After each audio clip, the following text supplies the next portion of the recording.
में तो जैसे 2-3 दिन तो वैसे यही हालात रहेंगे, मतलब हॉट वेदर के चांसेस अभी भी हैं। जैसे श्रीनगर और काजीकुंड के अलावा कहीं पर भी हीट वेव नहीं है, आइसोलेटेड प्लेसेस पे जैसे श्रीनगर एंड काजीकुंड। तो हमें लगता है 5 के आसपास या 5-6 के आसपास एक अच्छा स्पेल है। उसमें चांसेस है कि फेयरली वाइड स्प्रेड जो 80% इलाका है उसमें कवर होगा rainfall. Fairlie wide spread rainfall होने के चांसेस बड़े मजबूत हमें दिख रहे हैं। जो अमरनाथ यात्रा है 2025 की, उसमें हमने जैसे पहले से आता है कि या मतलब पास्ट में भी हमने वहाँ AWS इंस्टॉल किए हैं मुख्तलिफ स्टेशनों पे, जैसे बालतल है, देन ब्रारीमर्ग है, देन संगम है, देन शीशनाग है, चंदनवारी है, जितने भी एन रूट होली के जो जो जो एक इम्पोर्टेंट वहाँ पोजीशन है, वहाँ हमने ये जो AWS है ऑटोमेटिक वेदर स्टेशन इंस्टॉल किए हैं। उससे हमें फोरकास्टिंग में मदद मिलती है और हम देखते हैं डाटा एंड वेव पैटर्न क्या है, उसके हिसाब से हम अपना फोरकास्ट इशू कर देते हैं। इसके अलावा जैसे पास्ट में भी हमने भेजे हैं, प्रेजेंटली हमने 2 ऑफिसर्स को ICCC HMT भेजा है इसी के लिए कि ताकि ये जो यूनियन टेरिटरी है उनके ये जो ऑफिशियल्स हैं, concerned officials ADC and other than ADC, उनको हेल्प मिले। तो यहाँ से हमने 2 ऑफिसर्स भेजे हैं स्पेशली इस चीज़ के लिए, पर्टिकुलरली फोरकास्ट के लिए। अगर कोई इनको वहाँ दिक्कत होती है तो वो हमसे उस समय कम्युनिकेट करते हैं ताकि यात्रा में कोई परेशानी की बात ना हो। मैंने ऐसी जैसे क्लाउड बर्स्ट ऐसी पोजीशन है, इसको फोरकास्ट नहीं किया जा सकता है। फिर भी हमारी तरफ से पूरा, जैसे हमने IMD मेट्रोलॉजिकल डिपार्टमेंट ने रैपिड सिस्टम इंट्रोड्यूस किया है, उसके अलावा हमने NWP न्यूमेरिकल वेदर प्रेडिक्शन, उसमें बहुत से प्रोडक्ट्स हैं।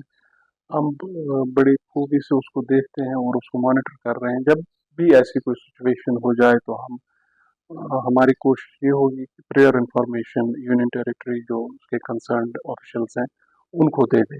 तो इसके अलावा हमने एक सिस्टम जो है, जैसे मैंने आपको पहले भी बताया, 4 बजे सुबह 4 बजे से हम फोरकास्ट इशू करते हैं। अगर हमें कोई उसमें दिक्कत हो, हमें लगता है कि कोई क्लाउड ऐसा है जिसमें ये एक्चुअली जो क्लाउड बर्स्ट होता है ये mixing of warm and cold front, एक पोजिशन फ्रंटोजेनेसिस जिसको बोलते हैं, तो उसके चलते ये एक बड़ा एक सिस्टम बनता है जिसमें एक ही टाइम पे एक आपको 100 मिलीमीटर या 150 मिलीमीटर बारिश, और वो भी पहाड़ी इलाके में जैसे अमरनाथ जी केव है वहाँ तो बड़ी दिक्कत हो जाती है। इसके अलावा हमने ये जो यूनियन टेरिटरी के रिलेटेड ऑफिशियल्स वहाँ हैं, डिफरेंट डिपार्टमेंट्स है, PDA है, पहलगाम डेवलपमेंट अथॉरिटी है, या वो इसके अलावा जो भी कंसर्न एजेंसीज है, हमने उनको बोला है जहाँ जहाँ यात्री और स्टे करें उनको थोड़ा हाई रीजन्स पे आप रखें, नीचे ना रखें, लो लाइंग रीजन्स पे ना रखें। अगर वो रखते हैं, अगर कभी कभार ऐसी पोजीशन हो जाती है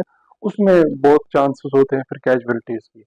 अगर ये नदी नालों के बीच उनको रखते हैं या उसके सुबर्स में रखते हैं, फिर उस समय बड़ी परेशानी हो जाती है। तो इसलिए हमारी एडवाइस यही रहेगी, जहाँ जहाँ आप यात्री को ठहराएंगे, टेंट्स में स्पेशली, टेंट्स में तो वहाँ इनको रुकाइए। वहाँ इनकी ये टेंटमेंट जो है एरिया होना चाहिए जो थोड़ा उसके ऊपर हो, जिसमें जहाँ से पानी का गुजर ना हो।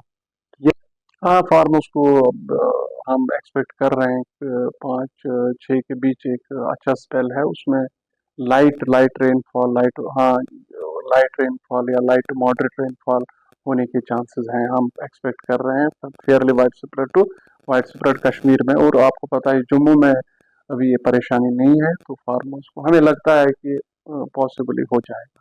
हाँ, लोगों के लिए एडवाइस ये है कि लोग ज़्यादा नींबू या जो पानी है या जो भी जूसी फ्रूट्स हैं उनका इस्तेमाल करें, हाइड्रेटेड रहें। हाँ, स्पेशली जो बच्चे हैं और बुजुर्ग हैं और जो बीमार लोग हैं उनको चाहिए कि वो इंडोर से रहें, क्योंकि इसके असरात फिर अच्छे नहीं रहेंगे उनके लिए।